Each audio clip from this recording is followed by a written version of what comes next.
অন্নপূর্ণা ভান্ডারের ক্ষেত্রে যাদের যাদের রিজেক্টেড দেখাচ্ছে তারা কি করবেন? দেখুন, আপনাদের মধ্যে যাদের যাদের রিজেক্ট দেখাচ্ছে তাদের ক্ষেত্রে দুটি জিনিস হচ্ছে। কারোর শুধুমাত্র রিজেক্টেড দেখাচ্ছে, রিজেক্টেডের পাশে কোনো রকমের কারণ দেখাচ্ছে না, এবং কারোর ক্ষেত্রে রিজেক্টেড দেখাচ্ছে এবং পাশে একটি কারণ লিখে দেওয়া হচ্ছে যে এই কারণের জন্য আপনার আবেদনটিকে রিজেক্ট করে দেওয়া হয়েছে। এখন বিষয় হলো এই দুটি ক্ষেত্রেই আপনার করণীয় কি। প্রথমেই আসি যাদের ক্ষেত্রে শুধুমাত্র রিজেক্টেড দেখাচ্ছে। শুধুমাত্র রিজেক্টেড যাদের দেখাচ্ছে, আপনারা আগে পুরোনো যে ফর্মটি আপনারা ফিল আপ করেছিলেন সেই ফর্মটিকে ভালো করে দেখুন কোন কোন পার্টে আপনারা ভুল ফিল আপ করেছিলেন, সেটা নিজে জেনে শুনেই হোক বা অজান্তেই হোক সেই ভুলটাকে খুঁজে বের করুন। যদি কোনো ভুল খুঁজে পান যে এই ভুলটির জন্য আপনি অযোগ্য, সেক্ষেত্রে পোর্টালে যে অবজেকশন এন্ড ক্লেম বাটনটি দেখতে পাচ্ছেন এর উপরে ক্লিক করবেন। ক্লিক করার পরে একটু নিচের দিকে দেখুন লেখা আছে ক্লেম বাই অ্যাপ্লিকেন্ট, এই অপশনে চলে আসবেন। তারপর একটু নিচের দিকে চলে আসবেন, এখানে দেখুন আপনাদের application number, house hold address এবং নিচেতে ফ্যামিলি মেম্বার্স বলে একটি জায়গা আছে। এখানে আপনাদের পরিবারে যতজন সদস্য আছে তার নাম কিন্তু শো করবে, এবং যার জন্য আপনি অন্নপূর্ণা যোজনার আবেদন করেছিলেন তার নামের নিচে কিন্তু এরকম একটা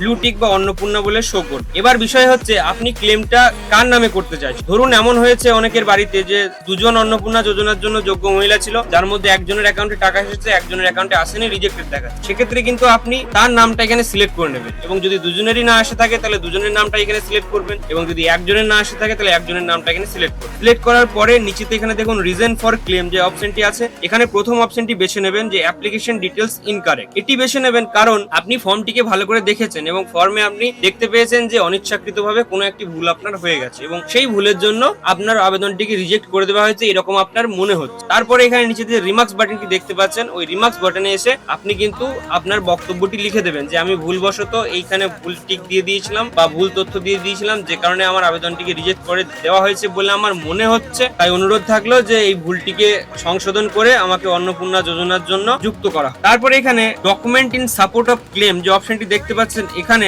আপনি সেই ডকুমেন্টটি আপলোড করবেন যেটি কিন্তু আপনার মনে হচ্ছে যে ভুল তথ্য দিয়ে ফেলেছে। যেমন ফর এক্সাম্পল আপনার মনে হচ্ছে যে আপনি আধার কার্ডের কোনো নম্বর ভুল দিয়ে ফেলেছেন, সেক্ষেত্রে আপনি আধার কার্ড আপলোড করবেন। ভোটার কার্ডের কিছু তথ্য ভুল দিয়েছেন তাহলে ভোটার কার্ড আপলোড করবেন। আপনার ফ্যামিলির বাৎসরিক ইনকাম কত সেটা যদি ভুল দিয়ে থাকেন, বা ইনকাম ট্যাক্সের যদি কিছু ভুল দিয়ে থাকেন, সেক্ষেত্রে কি গ্রাম পঞ্চায়েত থেকে বা ব্লক থেকে ফ্যামিলি ইনকামের যে সার্টিফিকেটটা আছে ওটা নিয়ে এসে এখানে কিন্তু পিডিএফ ফরম্যাটে আপলোড করবেন। আপলোড করার পরে সাবমিট এন্ড ক্লেম যে বাটনটি দেখতে পাচ্ছেন এর উপরে ক্লিক করবেন। ক্লিক করার সাথে সাথে কিন্তু একটা আইডি বা নাম্বার আপনাদের সামনে জেনারেশন হয়ে যাবে, ওই আইডিটাকে কিন্তু রেখে দেবেন। পরবর্তীকালে কিন্তু এই যে ট্র্যাক ক্লেমস বাটনটি দেখতে পাচ্ছেন, এখানে ট্যাপ করে আপনি আপনাদের ক্লেমটাকে দেখতে পাবেন। এবার যাদের ক্ষেত্রে রিজেক্টেড দেখাচ্ছে অথচ কোনো রকমের কারণ দেখাচ্ছে, তাহলে এখানে সেম এই পেজটিতে চলে আসবেন। এই পেজটিতে আসার পরে যেই সদস্যের নামে অন্নপূর্ণা যোজনার জন্য আবেদন করেছিলেন সেই সদস্যের নামটিকে এই ফ্যামিলি মেম্বার সেকশন থেকে সিলেক্ট করে নেবেন। একজন হলে একজন, দুজন হলে দুজন। তারপরে নিচেতে এই যে অপশনটি দেখতে পাচ্ছেন রংলি মার্কড অ্যাজ ইনএলিজিবল বা অ্যাপ্লিকেশন রিজেক্টেড, এই অপশনটি সিলেক্ট করবেন। সিলেক্ট করার পরে রিমার্কস এখানে লিখে দেবেন যে আমার পরিবারের সদস্য বা আমি অন্নপূর্ণা ভান্ডারের জন্য যোগ্য ছিলাম, তবুও ভুলবশত আমাকে অযোগ্য বলে ঘোষণা করে দেওয়া হয়েছে, বা কোনো নির্দিষ্ট কারণের জন্য যদি আমাকে অযোগ্য বলে ঘোষণা করা হয় তাহলে সেই কারণটি আমাকে জানানো হোক, অথবা আমাকে আবার যোগ্যের তালিকায় অন্তর্ভুক্ত করা হোক। ওটা দেওয়ার পরে এই নিচেতে যে ডকুমেন্টস আপলোডের সেকশনটি দেখতে পাচ্ছেন, এখানে আপনি আপনার আধার এবং ভোটার এই দুটো ডকুমেন্ট অ্যাটাচ করে এই সাবমিট অ্যান্ড ক্লেম বাটনে ক্লিক করে সাবমিট করবেন, এবং আবারও একই ক্ষেত্রে রেজিস্ট্রেশন আইডি বা যে নাম্বারটি থাকবে সেটি কিন্তু স্ক্রিনশট মেরে বা কোথাও লিখে রেখে দেবেন। এবার যাদের যাদের রিজেক্টেড দেখাচ্ছে এবং রিজেক্টেডের পাশে কিন্তু একটা কারণ শো করা হচ্ছে যে এই কারণে আপনার আবেদনটিকে রিজেক্ট করে দেওয়া হয়েছে, সেটা হতে পারে ইনকাম ট্যাক্স পে করার জন্য বা অন্যান্য কারণের জন্য।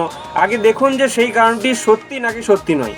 অর্থাৎ এমন হলো যে আপনি সত্যি ইনকাম ট্যাক্স পে করেন এবং ফর্ম ফিল আপের সময় ইয়েস করেছিলেন, যে কারণে আপনাকে কিন্তু রিজেক্টেড করে দেওয়া হয়েছে, তাহলে কিন্তু সেক্ষেত্রে আপনি অন্নপূর্ণা ভান্ডারের জন্য অযোগ্য। আপনার কি করার আমার জানা নেই। তবে যদি এমন হয়ে থাকে ভুলবশত না জেনে আপনি ইয়েস করে দিয়েছিলেন, যে কারণে আপনার আবেদনটি বাদ হয়ে গেছে, অথবা অন্যান্য যে কোনো কারণই হোক না কেন যেই কারণটি ভুল, অথবা আপনি অজান্তেই সেই কারণটি সিলেক্ট করে ফেলেছিলেন যার কারণে আপনাকে বাদ দিয়ে দেওয়া হয়েছে, তাহলে পরে কি করবেন? পোর্টালে এসে অবজেকশন অ্যান্ড ক্লেম এই অপশনে আসার পর প্রথম স্টেপে যেরকম দেখালাম, যে সদস্যের জন্য আপনি ক্লেমটি করতে চাইছেন সেই সদস্যের নামটি বেছে নেবেন। তারপরে কারেকশন যে অপশনটি আছে এটিতে ক্লিক করবেন। ক্লিক করার পরে নিচেতে রিমার্কসে এসে লিখে দেবেন যে ফর্ম ফিল আপ করার সময় ভুলবশত আমি এটাকে সিলেক্ট করে ফেলেছিলাম। তারপরে সাপোর্টিভ কোনো ডকুমেন্ট একটিকে অ্যাটাচ করে দেবেন এবং তারপরে ক্লেমটিকে সাবমিট করে দেবেন। এবার দেখুন এই ধাপে কিন্তু অনেকেই টাকা পায়নি, অনেকে রিজেক্টেড হয়েছে, রিজেক্টেড হওয়ার পেছনে কারণ দেখিয়েছে, অনেকের ক্ষেত্রে কিন্তু আবার কারণ দেখানো হয়নি। এবার কিছু কিছু মানুষ কিন্তু এমনও আছে যাদের রিজেক্টেডের পেছনে যে কারণটি দেখানো হয়েছে সেই কারণটি কিন্তু একদম সঠিক, তা সত্ত্বেও কিন্তু তিনি আবার ক্লেম করবেন এবং ক্লেম করে এই কথাটাই বলবেন যে আমি কিন্তু যোগ্য, আমি ওই জিনিসটা নই, আমি ওই জিনিসটা ভুল করে দিয়েছিলাম, আমাকেও দেওয়া হোক। সেই জন্য এই ধাপে যারা যারা ক্লেম করছেন তাদের কিন্তু এই রেজাল্টটা আসতে প্রচুর সময় লেগে যেতে পারে। একরকম ধরে রাখুন এই মাসে কিন্তু আর অন্নপূর্ণা ভান্ডার আপনারা পাবেন না। হ্যাঁ, এরকম কিন্তু হতে পারে। যদি আপনাদের ব্লক থেকে বিডিও স্যার বা জেলা পরিষদ থেকে যদি কড়া অ্যাকশন নেওয়া হয় সেক্ষেত্রে কিন্তু এই মাসে পেয়েও যেতে পারেন, তবে সম্ভাবনা খুবই কম। বাকি এখন দেখা যাক মুখ্যমন্ত্রী বাবু আরও নতুন কি কি নিয়ম আনছেন, নতুন কি কি ঘোষণা করবেন। আর আপনাদের যদি কোনো সমস্যা থাকে তাহলে কমেন্টে জানাবেন, চেষ্টা করবো রিপ্লাই দেওয়ার। তো আজকের মতো এতটুকুই, ধন্যবাদ।